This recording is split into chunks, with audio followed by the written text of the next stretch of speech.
Magandang umaga, narito ang update ukol sa maging lagay ng ating panahon. Kaninang alas 3, yung low pressure area na minomonitor natin ay huling namataan sa layong 140 kilometers silangan ng Borongan City, Eastern Samar. Nananatili pong mababa yung tsansa nito na maging bagyo within the next 24 hours. Ngunit mapapansin po natin na papalapit ito dito sa ating kalupaan kung saan ina-expect po natin ngayon hanggang bukas ay tatawirin nito itong Southern Luzon, Visayas area kung saan ngayong araw din po and possibly hanggang Monday ay magdudulot ito ng maulan na panahon dito sa malaking bahagi ng Southern Luzon, maging dito rin sa Metro Manila, sa buong bahagi ng Visayas at ilang bahagi pa ng Mindanao. Kaya doble ingat po sa ating mga kababayan sa banta ng mga pagbaha at pagguho ng lupa. Samantala, ang easterlies naman ay nakaapekto pa rin sa bahagi ng Luzon at magdadala pa rin po ito ng mga isolated o yung mga biglaang pag-ulan, pagkilat at pagkulog lalong-lalo na yan sa hapon at gabi. Dito po yan sa nalalabing bahagi ng Luzon.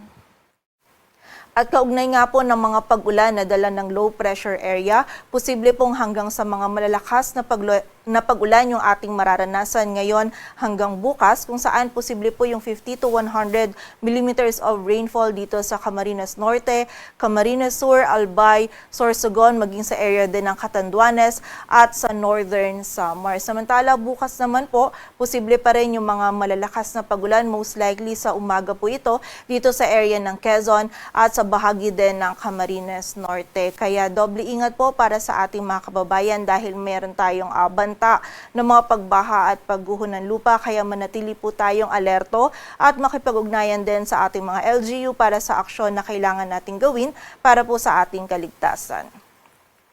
At para nga sa maging lagay ng panahon ngayong araw ng Sabado, dulot po ng low pressure area, magiging maulap yung ating kalangitan at maulan na panahon yung ating mararanasan dito sa Metro Manila, maging sa bahagi din ng Calabarzon, Occidental Mindoro, Oriental Mindoro, maging sa bahagi din ng Marinduque, Romblon at buong bahagi pa ng Bicol Region. Mula sa katamtaman po hanggang sa mga malalakas na pag-ulan, yung posible po nating maranasan. Kaya muli, doble ingat pa rin sa ating mga kababayan sa banta ng mga pagbaha at pagguho ng lupa. Samantala, for the rest of Luzon naman, magiging bahagyang maulap hanggang sa maulap po yung ating kalangitan. May chance pa rin tayo or may posibilidad pa din ng mga isolated o yung mga biglaang pag-ulan, pagkilat at pagkulog, lalong-lalo na po yan sa hapon at gabi, dulot ng easterlies. Kaya kapag po tayo ay lalabas, huwag pa rin natin kalilimutan yung mga pananggalang natin dito sa mga pag-ulan nito, and also yung mga regional offices natin, patuloy pa rin po silang nagpapalabas sa mga thunderstorm advisories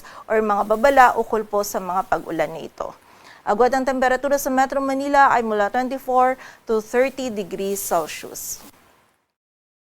Samantala dito naman sa buong bahagi ng Visayas, maging sa bahagi din ng Northern Mindanao at Caraga, maging dito din sa Zamboanga del Norte, maulan din po yung panahon na ating mararanasan, dulot ito ng low pressure area. So muli po hanggang sa mga malalakas pa din na pag-ulan yung posible nating maranasan, lalong-lalo na yan dito sa area ng Eastern Visayas, kaya naman doble ingat pa rin para sa ating mga kababayan sa banta ng mga pagbaha at pagguho ng lupa. Samantala, dito naman sa area ng Palawan, maging dito din sa nalalabing bahagi ng Mindanao, may mga isolated na mga pag-ulan pa rin po tayong mararanasan, dulot naman ng mga localized thunderstorms. Agad ang temperatura dito sa Cebu ay mula 25 to 31 degrees Celsius at sa Davao naman ay 25 to 33 degrees Celsius. Sa lagay naman po ng dagat baybayin ng ating bansa, wala tayong nakataas na gale warning, kaya malay makapalaot yung mga kababayan natin mga isda, pati na rin yung may mga maliliit na sasakyang pandagat. Dito sa Metro Manila, ang araw ay sisikat mamayang 5:45 ng umaga at lulubog mamayang 5:59 ng hapon.